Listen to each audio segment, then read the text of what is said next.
Hey, I'm Matthew. I'm Sylvie, And I'm Yomade. and you're tuning into Climate Action Figures.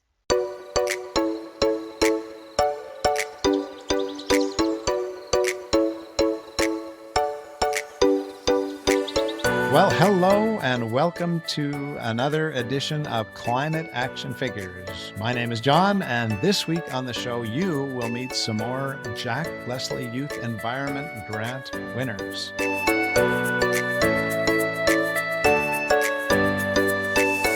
But first, this week's quick fix from Linda at Buffalo Lake, Alberta.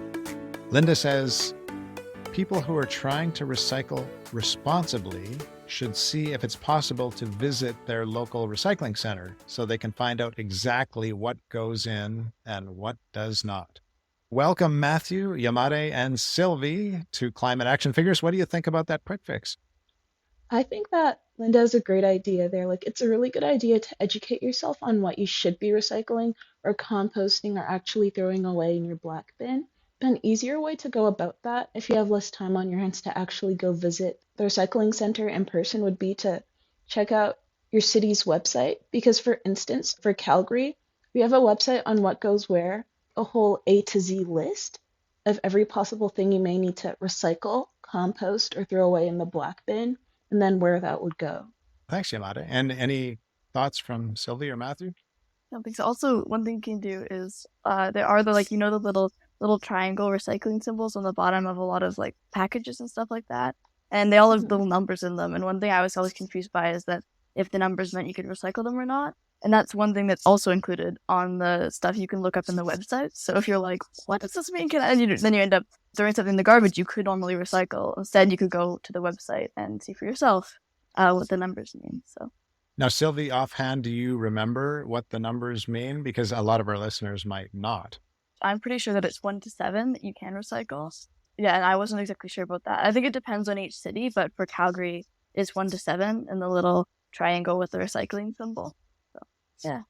Now, we were connected by Jillian and Michelle, who told me that you were interested in being interviewed on the podcast. So, do you want to tell us about your connection with Jillian and Michelle? All of us are on a committee at our school for this Truth and Reconciliation Garden that we have been working on for the past year and a bit.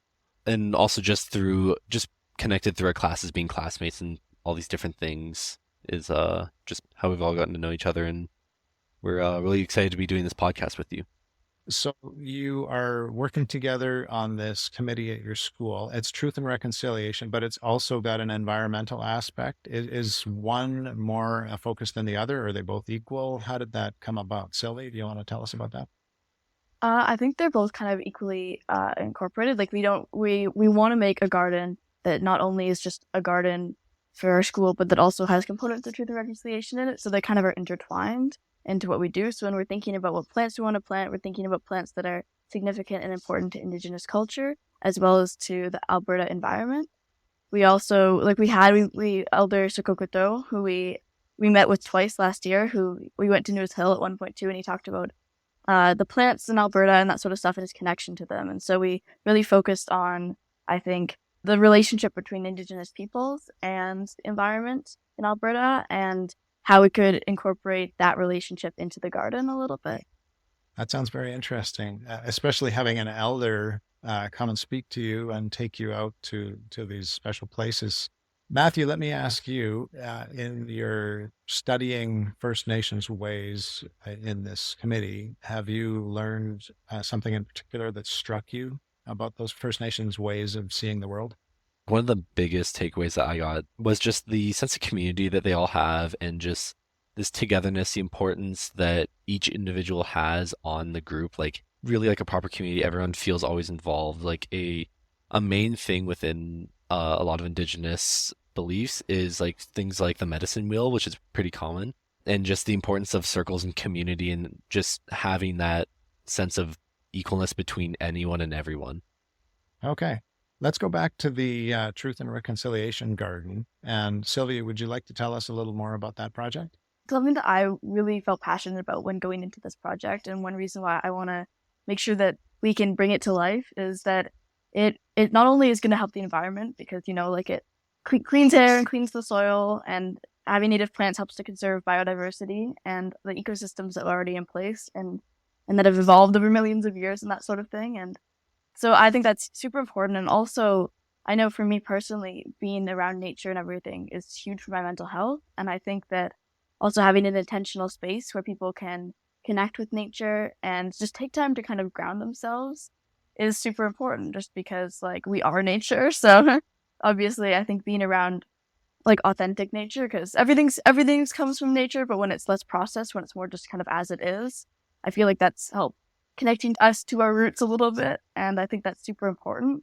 And also even stuff like how gardens can clear the air, can help with air pollution. That's huge because there's stuff like the World Health Organization. I think they had an estimation that over 90% of children around the world breathe polluted air at levels that are like detrimental to their health, both physical and mental. And there's a lot of studies that talk about how that can increase anxiety and depression and stuff like that in terms of air pollution. And there's also studies too that talk about how having plants in the area improves concentration. The more that those ideas about taking care of the world are kind of become a habit and that you see everywhere. So then when you're going out doing something, you're thinking about like, oh, I see people caring for the environment in all of these ways. Maybe I should be thinking about that when I'm doing this thing too. And so I feel like it just makes a habit out of thinking about the environment wherever we go. That sounds like a wonderful project. And now I'd like to know where we are at with the project right now. Is it part way? Is it finished? Are we just starting it? What's happening with that?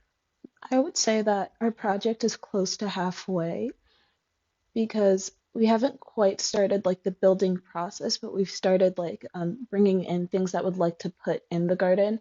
We've planned out how the garden is supposed to look like, and we have our website. Thing about our project is that it's supposed to be a continuous thing. Like there shouldn't really be an end to it. Like the garden should continue to like grow based off of people's ideas, what they think about what plants that they think should like go into the garden and whatnot. Is the student body as a whole aware of what's going on, or is it right now at this point just your committee that's really focused on it? We haven't had too much sort of huge efforts towards marketing and stuff like that around the school just because we feel like once we are like, yeah, we got the materials and we're ready to start building, we'll start doing more of that. But we've got like posters up around the school and it's the offers open to anybody who wants to join the committee and stuff like that. So it's not completely like a secret, but we also haven't made any efforts to make it super clear just because we want to make sure we've got like a very obvious complete plan about like this is all the stuff we're ready to do, we've got the resources, and then yeah, give people a chance to be more a part of that too. We should probably give a shout out to your committee. I think the Truth and Reconciliation Garden Committee. So hello to all of you who are hopefully listening to your compadres talk about the project. How many are there in total? How many of you on the committee? Around 10 to 11, 12, I think. Now, this makes me think of a question I asked some high school students a few episodes back, which is if you go back 30 years and you are on the environment committee or some type of environmental committee or a truth and reconciliation committee in school, people would say, what? That kind of thing didn't really exist as a rule 30 years ago. What's it like to be a part of that now? Is there great pride? Is it a really niche thing? Are a lot of people interested? What does that look like in high school these days? A lot of people, a lot of my friends that I talk to anyway are super, uh, they really do care about the environment. And actually, I know somebody who went to the Starfish Summit that was like an environmental summit thing just recently. And so I definitely feel like there's a lot of interest there. And it's on a lot of people's minds. I mean, like, high school is so busy and there's so many things people want to do, but I definitely know a ton of people who are like, oh, hey, like, let me know if I can help. I'm busy right now, but let me know if there's anything I can do to kind of support. So I just feel like a lot of the love for the environment and the care that we take care of it is there for sure. Now, you've won this Jack Leslie Environmental Youth Award for all of Calgary, I understand. Do you want to tell us a bit about that? Yomade, maybe I'll throw that one at you. How did this happen? What does it mean to get this award? How does it affect your project? The Jack Leslie Award, how we sort of got in touch with it was Miss Sharf, sort of like our vice principal sponsor. She had decided to sign up for a bunch of grants, including the Jack Leslie Award grant. And then, well, we happened to get it. And I feel like what this grant means for us is that we have more budget to do what we'd really like with our club to like progress. Because thing is, I feel like budget is sort of an issue when it comes to an initiative like this, finding the budget to build the garden, get plaques and all of that. So it's been really good for that. And then I feel like in terms of what this award means for us, I feel like it means that we've been putting in like a whole lot of effort into trying to improve our environment and like foster a sense of community for Indigenous students in our school. So like that's what it means to me. It's wonderful that such an award is available to encourage these kind of projects. That's great. Before we wrap things up, we always go to our guests to find out what their climate action is. So we've got three of you to ask, and I'll leave that open to who wants to start with their climate action. Yeah, well, I can start with that. I try to be aware of how the environment is. It's all around us all the time. So everything we do on a daily basis does affect it in some way, which is like scary and intimidating. But I feel like things that I do to help a lot are to do with food and stuff like that. And so I do really like eating meat. It's something that I have thought about being a vegetarian, but I feel like for a certain point, I try to get my meat from really sustainable local sources that like make sure they take good care of their animals, that make sure that then they also farm animals in a way that's sustainable to the world around them. In that way, too, you're also supporting sustainable farms. So you're supporting industries that do protect animal rights, which I think is kind of awesome. And then I think overall, when I'm eating the food too and that sort of thing, I try to like even in my head just a little bit, just consider be like, hey, just like I guess remind myself this comes from a living being that used to be alive, whether it's a plant or an animal, and that I can kind of give a bit of thanks for that, even if it's just kind of like acknowledging that in my head. I think it's super important to be aware of that. Then we have a little bit of tobacco too. Sometimes that we got from there's like a little place you can get some tobacco just outside the Satina Reserve, and so well, me and my family we like to like bring that out whenever we go to the mountains and like I guess just working that sort of thanks for the earth into our daily lives a little bit. Matthew. Something that me and my family try to do is just eliminate single-use plastics as much as it like whenever possible. So like simple things like bringing like we have like canvas bags and like reusable bags for like grocery stores, not using those, trying to compost as much as we can, and like if we go out to eat, trying to bring our own like containers for food, like just leaving that in our car and making and not taking an extra container that we don't need or will probably use again since we just have millions built up from years of going out and keeping those containers to reuse for our own food at home. We have a lot of single-use plastic issues in our society, but that's great to think about bringing those bags or those containers with you. Do you have a secret to remembering? That's the question. So many people get there and like, oh, I forgot my bag or I forgot my container. Any suggestions? I mean, for us, it's just like whenever we do forget, we try and keep those like, especially with like food. If you're like taking food after that you didn't get to finish, taking it home and just keep using those containers, we tend to leave them in our cars, and just because we've built up so many, just to make sure that when we actually do go out, we have them on hand, even if we do forget, that we can just quickly run out to the car and bring it back in to use them. There you go, a car full of containers. And Yomade, what's your climate action? For me personally, whenever my family has leftover like food scraps, like such as like banana peels, orange peels, we'll take them out. So we'll first cut them up and then we'll put them in our backyard to use them as fertilizer for our garden because it's really good for the soil. Now, I'd like to wrap up with asking you a question about hope. But before I do that, I'm going to put you on the spot. And this podcast came out of a school program where students were dealing with some climate anxiety and how do we mitigate that and help students work through some of the feelings that students have these days about climate anxiety. I'd like to just ask you on a scale of 1 to 10, 1 being not concerned at all, and 10 being I stay awake at night. How concerned are you about the climate? Like a 6. 8 probably. Yeah. 6, It 8? depends on the day. Yeah. Yeah.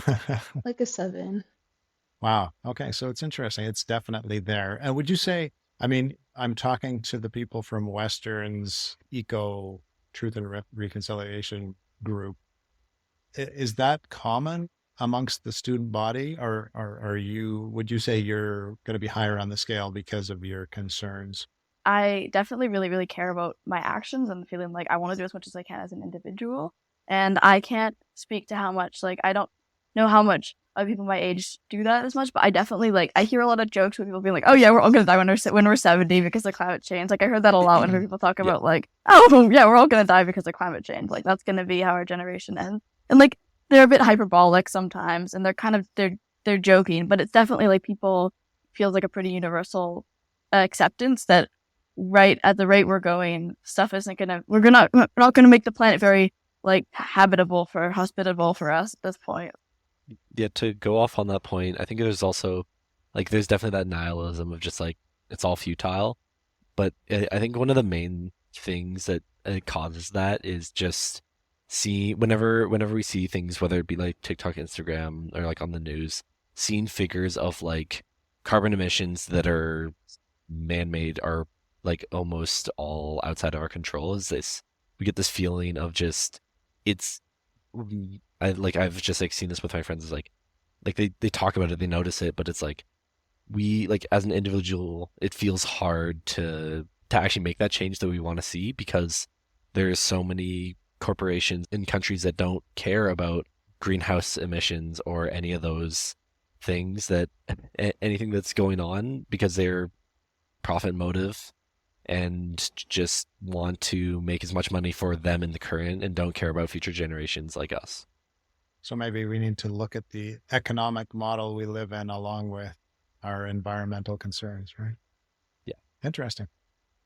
In this world that can focus on economics at the expense of the environment, it's understandable why you might have a rating of 5, 6, 7, 8 on that scale. So in that world, what gives you hope?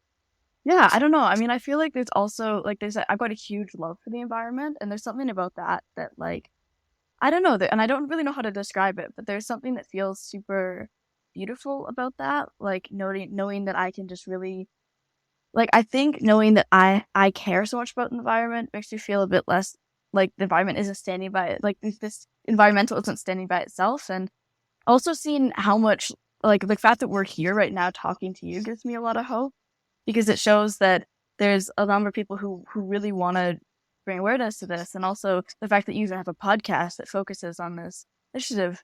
Well, there's so much that I feel like that I see in daily life from people who really care and really try. And I know that like my parents right now we're trying to figure out renovations to make our house net zero, which is really exciting. Where I've got a lot of friends who are I don't know who like send me stuff about like, hey, I found this thing like this charity you can donate to or this all this sort of stuff. So I feel like the passion that people have for protecting the environment is there, and I think that as long as we're still also being hopeful, even if we feel like sometimes we have to treat being like, hey, let's try to do what we can, let's try to bring as much awareness and natural care as we can into our daily lives. I feel like then people can be like, oh, this is actually possible, we can do this.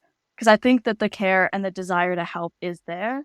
And I think that the more that we sort of encourage ways that people can do that in their daily lives, and encourage that, yes, it does matter and it does help, I think people will be inspired. And I think there's definitely, the love. And that gives me a lot of hope, I think. Yeah. Yomade, what gives you hope?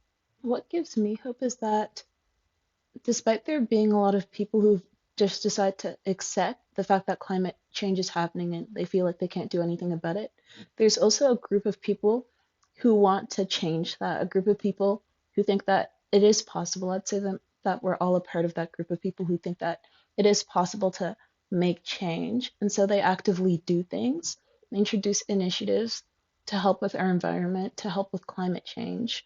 And I feel like that makes it easier for people who think that they can't do anything about climate change. I feel like it makes it easier for people like that to like help join in, like when you're recommending ways that they can help the environment, if that makes sense. Matthew.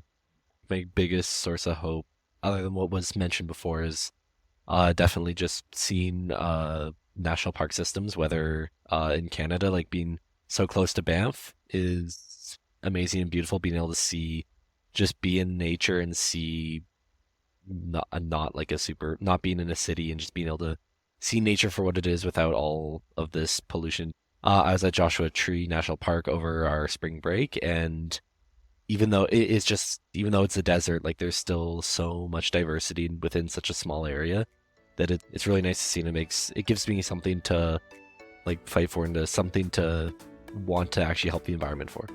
Well, Yomade, Sylvie, Matthew, thank you so much for joining us today. It's been wonderful having you. Yeah, thank you so much. Thanks for having us on. Thank you so much. It's been amazing. Thank you. Yeah. And thank you, dear listener. We will be back again next week, same time, same place, to hear from another climate action figure. Until then, Go figures. Go figures. Go figures.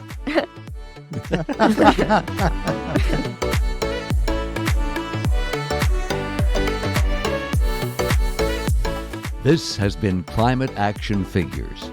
Our show is produced and hosted by John Whidden. Our creative consultant is Kayla McIntosh. Our theme song is Hawaii Vacation by Tovari.